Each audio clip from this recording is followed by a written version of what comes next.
Why don't you start off telling us where we are today? We are at Westholme Tea Company, and I'm Victor Vesely. I'm the founder and tea maker of Westholme. Westholme is an area between Crofton Chemainus and Maple Bay, one of the first European agricultural settlements on Vancouver Island. And we have rooted ourselves here and created a tea business and a tea farm that highlights the beauty of this little valley. And what's the address and how can people find you online? Fabulous. So we are at 8350 Richards Trail, and Richards Trail is a lovely meandering country road which goes from Westholme into Maple Bay. And we are online at westholmetea.com, and all of our teas and accessories and everything we offer up is available there. What can you tell me about the history of the Westholme Tea Company? You know, where did you guys start at and how did you get to where you are today? Fabulous. So we came to the property in 2003 with the idea of growing food. We grew lavender and flowers and herbs, which became the tea. The food was part of the food, and art was a ceramic business that combined the experience of tea, and we then evolved into planting tea on the slopes. Became Canada's first tea farm, and now Westholme Tea Company imports tea from all around the world, creates unique recipe blends, and creates fun, unique, and local tea experience. What was it about tea that drew you to wanting to start a tea farm?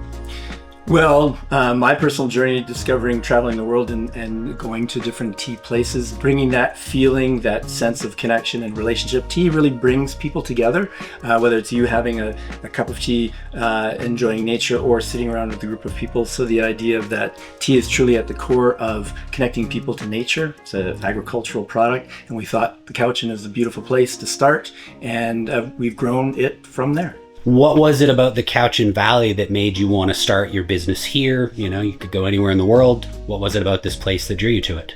Cowichan, something about the Cowichan that was kind of not as much undiscovered, but there was a lot of newness, a lot of opportunity, a lot of different dynamics and people's coming.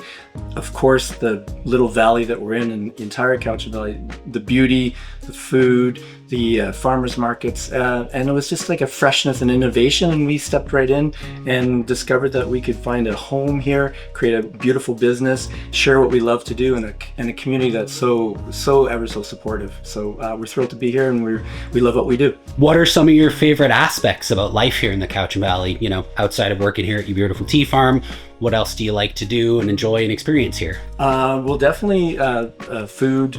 The wine industry has been fascinating. There's some parallels between tea growing and wine growing. Folks traveling and visiting here, so it gives the opportunity for our staff to meet people from around the world. So it's just this hub that's kind of growing. There's an essence of people wanting to discover new things, and almost like you can kind of create anything you want. And this is sort of like a foundation for both art, nature, and beauty. And that's why we really love being here.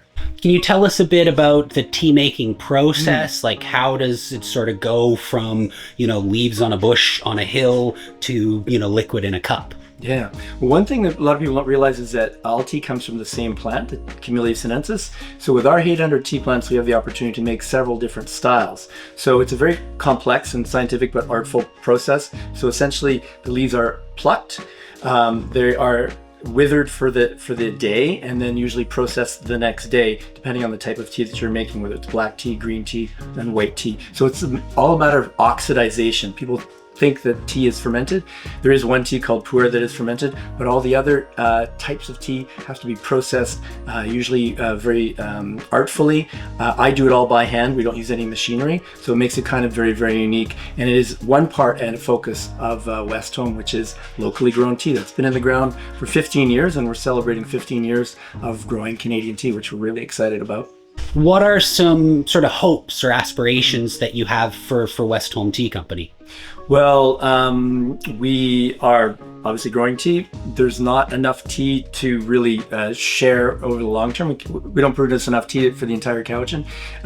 Aspiration is to potentially grow more. So expand to where we can provide more tea and make it more accessible while still doing it all by hand. So that's part of one of the aspects, is how do we grow Westholme in a small way. We've acquired the property next door and we'll be doing that. And then to continue to bring tea from other parts of the world, the artfulness that people create where they live in the tea and tea culture, while still sharing that here locally and with folks online. So the idea is to continue really high quality product, and continue to put the love and the artfulness that we do in all of our all the bags and all the tins that we share all around here and around the world. So I understand you guys also do some tours and some experiences. Can you tell me a bit about what that stuff entails? Yeah, so we invite the world to come and experience Westholme and Canada's only tea farm. We have tours on Thursdays and on Sundays. So we have walking tours as well as seated tours where one experiences the locally grown tea with little palate cleansers and sweets. So that's an experience that you won't find anywhere else in Canada with myself and staff in Tea Garden, understanding the nature of how tea grows and the processing, and then actually tasting the tea that is only 5 or 10 feet away while you're sipping it. So it's a very unique experience. We also offer up occasionally music in the garden where we invite different musicians, and equally too you'll then have an opportunity to sip and mingle and be in both an artful place and a very unique tea experience. So is there anything else that you would want to add? Anything you want people to know about Westholme or tea or anything that's important to you? I mentioned before, connection to nature is at the core of what we do, and so come and visit, experience Westholme, experience being in Canada's only tea farm, and from here, adventure into the Cowichan. We've got everything around here is accessible, and share the love of the Cowichan and beauty and nature, and pleasure to have you come visit.